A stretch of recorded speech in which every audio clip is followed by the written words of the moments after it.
ಎಲ್ಲರಿಗೂ ನಮಸ್ಕಾರ. ಗುರುಪೂರ್ಣಿಮೆಯ ಶುಭಾಶಯಗಳು. ರಾಯರ್ ನಂಬಿ ರಾಯಲ್ ಆಗಿರಿ ಕಾರ್ಯಕ್ರಮಕ್ಕೆ ಸ್ವಾಗತ ಸುಸ್ವಾಗತ. ಇಂದಿನ ಕಾರ್ಯಕ್ರಮದಲ್ಲಿ ರಾಯರು ಅಂದ್ರೆ ಯಾರು? ರಾಯರು ಅಂದ್ರೆ ಒಂದು ಅದ್ಭುತ ಶಕ್ತಿ. ರಾಯರು ಅಂದ್ರೆ ಕರುಣಾಮಯರು. ಆ ಗುರುಗಳ ಪವಾಡಗಳನ್ನ ಮತ್ತೆ ಸತ್ಯ ಘಟನೆಗಳನ್ನ ನಾನು ಈ ನಮ್ಮ ರಾಯರ ನಂಬಿ ರಾಯಲ್ ಆಗಿರಿ ಅನ್ನೋ ಕಾರ್ಯಕ್ರಮದಲ್ಲಿ ನಿಮ್ಮೆಲ್ರಿಗೂ ತಿಳಿಸ್ಕೊಡೋದಕ್ಕೆ ಪ್ರಯತ್ನ ಮಾಡ್ತಾ ಇದ್ದೀನಿ. ಸೊ ಇದ್ರ ಉದ್ದೇಶ ಏನಪ್ಪಾ ಅಂದ್ರೆ ರಾಯರ್ನ ನಂಬಿದ್ರೆ ನಾವು ಹೇಗಿರ್ತೀವಿ, ಅವರ ಜೀವನದಲ್ಲಿ ನಡೆದಿರೋ ಘಟನೆಯನ್ನ ನನಗೆ ತಿಳಿಸ್ಕೊಟ್ಟಿದ್ರು. ಸೊ ಅದನ್ನ ನಿಮ್ ಮುಂದೆ ನಾನು ಇವತ್ತು ಹೇಳುವಂತ ಪ್ರಯತ್ನ ಮಾಡ್ತಾ ಇದ್ದೀನಿ. ತಾವೆಲ್ಲ ದಯವಿಟ್ಟು ಕೇಳಿ ಆಶೀರ್ವದಿಸ್ಬೇಕು ಅಂತ ನಾನು ನಿಮ್ಮಲ್ಲಿ ಕೇಳ್ಕೊಂತೀನಿ. ಸೊ ಏನಪ್ಪಾ ಆಯ್ತು ಅಂತಂದ್ರೆ ಒಂದಿನ ಆ ಅವ್ರ ಜೀವನದಲ್ಲಿ ರಾಯರು ಒಂದು ಪವಾಡನೆ ಮಾಡಿದ್ದಾರೆ. ಆ ಪವಾಡ ಏನಪ್ಪಾ ಅಂತಂದ್ರೆ ಹೀಗೆ ಅವ್ರದೊಂದು ಸುಂದರವಾದ ಕುಟುಂಬ. ಅವ್ರ ಕುಟುಂಬದಲ್ಲಿ 4 ಜನ ಇರ್ತಾರೆ. ಅವ್ರಿಗಿಬ್ರು ಹೆಣ್ಮಕ್ಳು ಮತ್ತೆ ಗಂಡ ಹೆಂಡತಿ. ಹೀಗೆ ಅವರು ಆಫೀಸ್ಗೆ ಹೋಗೋದು ಬರೋದು ಮಾಡ್ತಿರ್ತಾರೆ. ಎಲ್ಲ ಕುಟುಂಬ ಸಂಸಾರ ಎಲ್ಲ ಚೆನ್ನಾಗೇ ಇರುತ್ತೆ ಮೊದಲಿಗೆ. ಬಟ್ ಇದ್ದಕ್ಕಿದ್ದಂಗೆನೆ ಅವ್ರ ಜೀವನದಲ್ಲಿ ಒಂದು ಕಷ್ಟ ಬಂದ್ಬಿಡುತ್ತೆ. ಕಷ್ಟ ಅಂದ್ರೆ ಹೇಗಂದ್ರೆ ಅವರು ಒಂದು ರೀತಿಯಾದಂತ ಒಂದು ಕಾಯಿಲೆಗೆ ತುತ್ತಾಗ್ಬಿಡ್ತಾರೆ. ಸೊ ಕಾಯಿಲೆಗೆ ತುತ್ತಾದಾಗ ಅವ್ರ ಕೈಯಲ್ಲಿ ಕೆಲಸ ಮಾಡಕ್ಕಾಗಲ್ಲ, ಮತ್ತೆ ಆಫೀಸ್ಗೆ ಹೋಗಕ್ಕಾಗಲ್ಲ.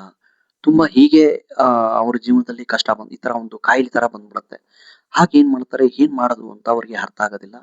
ಸರಿ, ಕಂಪನಿಲಿ ಇವ್ರ ಪರಿಸ್ಥಿತಿನ ನೋಡಿ ಕಂಪನಿಯವರು ಕರೆದು ಹೇಳ್ತಾರೆ, ನೋಡಿ ನಿಮ್ ಕೈಯಲ್ಲಿ ಕೆಲಸ ಮಾಡಕ್ ಆಗಲ್ಲ ಅನ್ಕೊಂತೀವಿ, ದಯವಿಟ್ಟು ತಾವಿನ್ ಬರ್ಬೇಡಿ ಅಂತ ಹೇಳಿ ಅವ್ರಿಗೆ ಸೆಟ್ಲ್ಮೆಂಟ್ ಏನಿದೆ ಅದನ್ನ ಕೊಟ್ಟು ಅವ್ರನ್ನ ಮನೆ ಕಳ್ಸಿಕೊಟ್ಬಿಡ್ತಾರೆ. ಸೊ ಆವಾಗ ಏನಾಗುತ್ತೆ, ಇವ್ರ ಜೀವನದಲ್ಲಿ ಇವ್ರ ಮನೇಲಿ ದುಡಿತಿದ್ದು ಮತ್ತೆ ಮಕ್ಕಳ ಭವಿಷ್ಯ ಏನು, ಮತ್ತೆ ಹೇಗೆ ಏನ್ ಮಾಡ್ಬೇಕು ಅಂತ ಇವ್ರಿಗೆ ಅರ್ಥನೇ ಆಗ್ಲಿಲ್ಲ. ಸೊ ಹಾಗೆ ಏನ್ ಮಾಡೋದು ಅಂತ ಹಾಗೋ ಹೀಗೋ ಇರೋ ಇದ್ರಲ್ಲಿ ಜೀವನದಲ್ಲಿ ಏನ್ ಮಾಡ್ತಾರೆ, ಬಂದಿರೋ ಹಣದಲ್ಲಿ ಹಾಗೋ ಹೀಗೋ ಸಂಭಾಳಿಸ್ತಾರೆ ಸಂಸಾರನ. ಮತ್ತೆ 1 ತಿಂಗಳು 2 ತಿಂಗಳು ಆಗತ್ತೆ, ಮತ್ತೆ 3 ತಿಂಗಳು ಆಗತ್ತೆ. ಆಮೇಲೆ ಇರೋ ಹಣ ಎಷ್ಟು ದಿನ ಇರುತ್ತೆ, ಸೊ ಇರೋದೆಲ್ಲ ಖರ್ಚಾಗತ್ತೆ. ಮತ್ತೆ ಇವರಿಗೆ ಏನು ದಿಕ್ಕು ತೋಚದಂತ ಆಗ್ಬಿಡತ್ತೆ. ಮತ್ತೆ ಇವರು ಅನಾರೋಗ್ಯಸ್ಥರೇ ಆಗಿರ್ತಾರೆ. ಮತ್ತೆ ಇವ್ರಿಗೂ ಹಾಸ್ಪಿಟಲ್ ಖರ್ಚುಗಳು ಅವು ಇವು ಅಂತ ಬೇಕಾಗತ್ತೆ. ಮತ್ತೆ ಇವ್ರಿಗೂ ತುಂಬಾ ಕಷ್ಟ ಆಗತ್ತೆ. ಮತ್ತೆ ಇವ್ರು ಶ್ರೀಮತಿಯವರು ತುಂಬಾ ಎಷ್ಟೆಷ್ಟೋ ಸಂಸಾರ ನಿಭಾಯಿಸೋದಕ್ಕೆ ಏನೇನೋ ಪ್ರಯತ್ನ ಮಾಡ್ತಾರೆ, ಆದ್ರೆ ಅವ್ರ ಕೈಲಿ ಆಗದೇ ಇಲ್ಲ. ಮತ್ತೆ ಒಂದಿನ ಏನಾಗತ್ತೆ, ಇವರಿಗೆ ತುಂಬಾನೇ ಬೇಸರಗೊಂಡ್ಕೊಂಡ್ಬಿಡ್ತಾರೆ. ಎಲ್ಲ ಈ ತರ ಆಗೋಯ್ತಲ್ಲ ರಾಯರೇ ನಮ್ ಜೀವನದಲ್ಲಿ ಅಂತ ರಾಯರ ಮಠಕ್ಕೆ ಹೋಗ್ತಾರೆ ಆ ತಾಯಿ. ಸೊ ರಾಯರ ಮಠಕ್ಕೆ ಹೋಗ್ಬಿಟ್ಟು ರಾಯರ ಹತ್ರ ಬೇಡ್ಕೊಂತಾರೆ.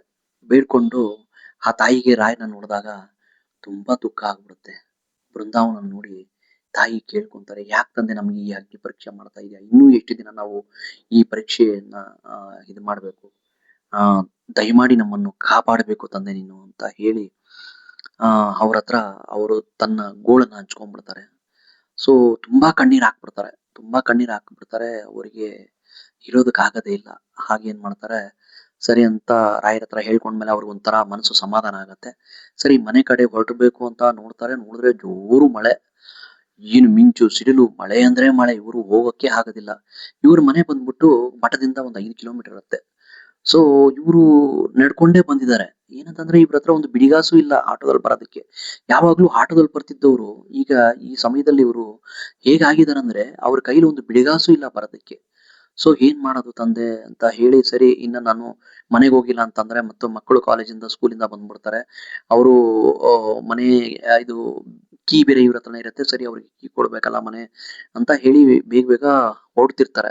ಅಂದ್ರೆ ಆ ಮಳೆಯಲ್ಲಿ ಆ ತಾಯಿ ತನ್ನ ಸೆರಗನ್ನ ತಲೆಯಲ್ಲಿ ಮುಚ್ಕೊಂಡು ಹೋಗ್ತಿರ್ತಾರೆ. ಹೋಗ್ತಿರ್ಬೇಕಾದ್ರೆ ಆ ತುಂಬಾ ಸಮಯ ಮೀರಿ ಹೋಗ್ಬಿಟ್ಟಿರುತ್ತೆ. ಹಾಗಾಗಿ ಜೋರಾಗಿ ಓಡ್ಕೊಂಡು ಹೋಗ್ತಾ ಇರ್ಬೇಕಾದ್ರೆ ಒಂದು ಸಿಗ್ನಲ್ ಬರುತ್ತೆ. ಸಿಗ್ನಲ್ ನಲ್ಲಿ ಏನ್ ಮಾಡ್ತಾರೆ, ರೋಡ್ ಕ್ರಾಸ್ ಮಾಡೋಣ ಅಂತ ಹೇಳ್ಬಿಟ್ಟು ಹೋಗ್ತಿರ್ತಾರೆ. ಒಂದು ಇದು ಫುಟ್ಪಾತ್ ಅಲ್ಲಿ ಒಂದು ಫೋಟೋ ಕಾಣಿಸುತ್ತೆ ಇವ್ರಿಗೆ. ಅರೆ ಏನಿದು, ಇಲ್ಲಿ ಏನೋ ಫೋಟೋ ಬಿದ್ದಿದೆಯಲ್ಲ, ಯಾವ್ದಿದು ಫೋಟೋ ಅಂತ ಹೇಳ್ಬಿಟ್ಟು ಹಿಂಗ್ ನೋಡಿದ ತಕ್ಷಣ ಅದ್ರಲ್ಲಿ ರಾಯರು. ಅವರಿಗೆ ಆ ರಾಯರು ಫೋಟೋ ನೋಡಿದ ತಕ್ಷಣ ಭ್ರಮೆ ಆಗ್ಬಿಡ್ತಾರೆ. ಅರೆ ಏನಪ್ಪಾ ಇದು ಅಂತ ಹೇಳಿ ಅವರು ಆ ಮಳೆಯಲ್ಲಿ ಏನು ನೋಡೋದೇ ಇಲ್ಲ. ಅವ್ರು ಆ ರಾಯರ ಫೋಟೋನ ಎತ್ಕೊಂಡು, ಅವ್ರಿಗೆ ಅಷ್ಟು ಸಂತೋಷ ಆಗ್ಬಿಡುತ್ತೆ ಆ ರಾಯನ ನೋಡಿದ ತಕ್ಷಣ. ಎತ್ತಿ ಅದರಲ್ಲಿರುವಂತಹ ಗ್ಲಾಸ್ ಪೀಸ್ಗಳನ್ನ ತೆಗೆದು ಯಾರು ತುಳಿದಿರುವಂತಹ ಜಾಗದಲ್ಲಿ ಹಾಕಿ ಆ ರಾಯರ್ನ ಹೀಗೆ ಕೈಯಲ್ಲಿ ಒರೆಸಿ, ತಂದೆ ನನಗೆ ಇಲ್ಲಿ ನೀವು ದರ್ಶನ ಕೊಡ್ತಾ ಇದ್ದೀರಾ ತಂದೆ, ನಾನು ನಮ್ಮನೆಗೆ ಕರ್ಕೊಂಡು ಹೋಗ್ತೀನಿ ಬನ್ನಿ, ನಿಮ್ಮನ್ನ ನಾನು ಇಲ್ಲೇ ಬಿಟ್ಟು ಅನಾಥರಾಗಿ ಬಿಟ್ಟು ಹೋಗಲ್ಲ, ನಮ್ಮನೆಗೆ ತಗೊಂಡೋಗಿ ನಿಮ್ಮನ್ನ ಪೂಜೆ ಮಾಡಿ ನಾವು ನಿಮ್ಮನ್ನ ಮನೇಲಿ ಇಟ್ಕೊಂತೀವಿ ಬನ್ನಿ ಅಂತ ಆ ತಾಯಿ ಆ ಫೋಟೋನ ತಗೊಂಡ್ ಬರ್ತಾರೆ.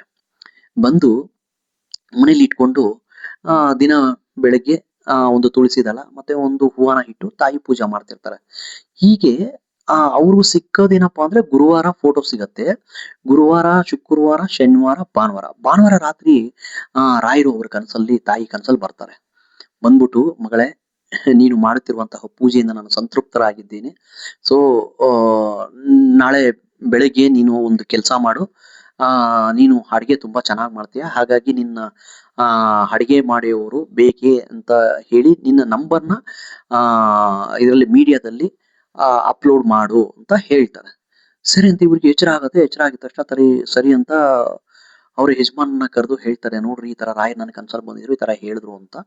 ಹಾಗೇನ್ ಮಾಡ್ತಾರೆ, ತುಂಬಾ ಖುಷಿ ಪಡ್ತಾಳೆ ಅವ್ರ ಯಜಮಾನ್ರು. ಸರಿ ಏನ್ ಮಾಡೋದು ಅಂತ, ಇವ್ರಿಗೆ ಒಂದು ಅಕೌಂಟು ಇರಲ್ಲ, ಫೇಸ್ಬುಕ್ ಇರಲ್ಲ, ಯೂಟ್ಯೂಬ್ ಇರಲ್ಲ. ಮತ್ತೆ ಫೇಸ್ಬುಕ್ ಅಲ್ಲಿ ಏನ್ ಮಾಡ್ತಾರೆ, ಇವ್ರು ಒಂದು ಅಕೌಂಟ್ ಕ್ರಿಯೇಟ್ ಮಾಡ್ಕೊಂಡು ಅಡಿಗೆ ಮಾಡುವವರು ಬೇಕಾಗಿದ್ರೆ ಇದಕ್ಕೆ ಈ ನಂಬರ್ಗೆ ಸಂಪರ್ಕಿಸಿ ಅಂತ ಇವರು ಒಂದು ನಂಬರ್ನ ಅಪ್ಲೋಡ್ ಮಾಡ್ತಾರೆ. ಸರಿ ಅಂತ ಅದು ಅಪ್ಲೋಡ್ ಮಾಡಿದ್ದ 5 ನಿಮಿಷಕ್ಕೆ ಒಂದು ಕಂಪನಿ ಕಡೆಯಿಂದ ಇವ್ರಿಗೊಂದು ಕರೆ ಬರುತ್ತೆ. ಸೊ ಕರೆ ಬಂದು ಏನಪ್ಪಾ ಆಗಿರತ್ತೆ ಅಂದ್ರೆ, ಈ ತರ ಅಡಿಗೆ ಮಾಡೋರು ಬೇಕಾ ಅಂತ ಕೇಳಿದಿರಲ್ವಾ, ಸೊ ನಮಗೆ ನೀವೇನ್ ಅಡಿಗೆ ಚೆನ್ನಾಗಿ ಮಾಡ್ತೀರಾ ಅಂತ ಕೇಳ್ತಾರೆ. ಹೌದು ಅಂತ ಹೇಳ್ತಾರೆ. ಆಮೇಲೆ ನಮ್ಗೆ ಒಂದು 5 ಊಟ ಬೇಕಾಗಿತ್ತು ಅಂತ ಹೇಳ್ತಾರೆ. ನಾಳೆಯಿಂದ ನೀವು ಒಂದು 5 ಊಟನ ನಮಗೆ ಕಂಪನಿಗೆ ಮಾಡ್ಕೊಂಡು ತಗೊಂಬಂದ್ ಕೊಡ್ತೀರಾ ಅಂತ ಕೇಳ್ತಾರೆ. ಇವರಿಗೆ ಎಲ್ಲಿಲ್ಲದ ಸಂತೋಷ ಆಗ್ಬಿಡುತ್ತೆ. ಅಂತ ಹೇಳಿ, ಸರಿ ನಾವು ಮಾಡ್ಕೊಂಬಂದ್ ಕೊಡ್ತೀವಿ ಅಂತ ಹೇಳಿ, ರಾಗಪ್ಪ ಅಂತ ಅವ್ರ ಮನಸ್ಸಲ್ಲಿ ಅವರು ನೆನೆಸ್ಕೊಂಡು ತಗೊಂಡೋಗಿ ನೆಕ್ಸ್ಟ್ ಡೇ ಮಾಡ್ಕೊಂಡು ಹೋಗಿ ಕೊಡ್ತಾರೆ. ಸೊ ಕೊಟ್ಟಾಗ ಅವ್ರಿಗೆ ಎಷ್ಟು ಆ ಅಡಿಗೆನ ಅದು ರುಚಿಯಾಗಿ ಮಾಡಿರ್ತಾರೆ ಅಂದ್ರೆ, ಅಲ್ಲಿರುವಂತ ಟೀಮ್ ಲೀಡರು ಆ ಸಾಂಬಾರ್ನ ಅಷ್ಟು ಅವರು ರುಚಿಸ್ಕೊಂಡು ಅದನ್ನ ಸವಿನ ಇದು ಮಾಡ್ಕೊಂಡು ಅವರು ಅಷ್ಟು ಚೆನ್ನಾಗಿ ತಿಂದು, ನನ್ನ ಜೀವನದಲ್ಲಿ ಈ ತರ ಒಂದು ರುಚಿಯಾದ ಅಡಿಗೆ ನಾನು ತಿಂದಿರ್ಲಿಲ್ಲ, ಸೊ ತುಂಬಾ ಚೆನ್ನಾಗಿ ಮಾಡಿದ್ರಿ ಅಂತ ಹೇಳಿ ಇವ್ರಿಗೆ ಕರೆ ಮಾಡಿ ಬೇರೆ ಹೇಳಿ, ಮತ್ತೆ ಹಾಗೆ ಸ್ವಲ್ಪ ದಿನ ಆದ್ಮೇಲೆ ಆ ಕಂಪನಿಲಿ ಹಾಗೆ ಇವರು 5 ಊಟ ಮುಂದುವರ್ಸ್ಕೊಂಡು ಹೋಗ್ತಿರ್ತಾರೆ. ಅದು ಕೆಲವಾರು ತಿಂಗಳುಗಳಾಗತ್ತೆ. ಆಮೇಲೆ ಅದರಲ್ಲಿ ಎಂಪ್ಲಾಯೀಸ್ ಎಲ್ಲ ಜಾಸ್ತಿ ಆಗ್ತಾ ಬರ್ತಾರೆ. ಅವತ್ತು 5 ಜನ ಊಟದ್ದು 150 ಆಗತ್ತೆ, 150 ಜನದ ಊಟ 350 ಊಟ ಆಗತ್ತೆ. ನೋಡಿ, ರಾಯರು ನಂಬಿದ್ರೆ ನಾವು ರಾಯಲ್ ಆಗಿರ್ತೀವಿ ಅನ್ನೋದಕ್ಕೆ ಇದು ಒಂದು ಉದಾಹರಣೆ ಅಂತ ಕತೆ. ಇದು ನಿಜ ಘಟನೆ, ನಿಜವಾಗ್ಲೂ ನಡೆದಿರುವಂತ ಸತ್ಯ ಘಟನೆ ಇದು.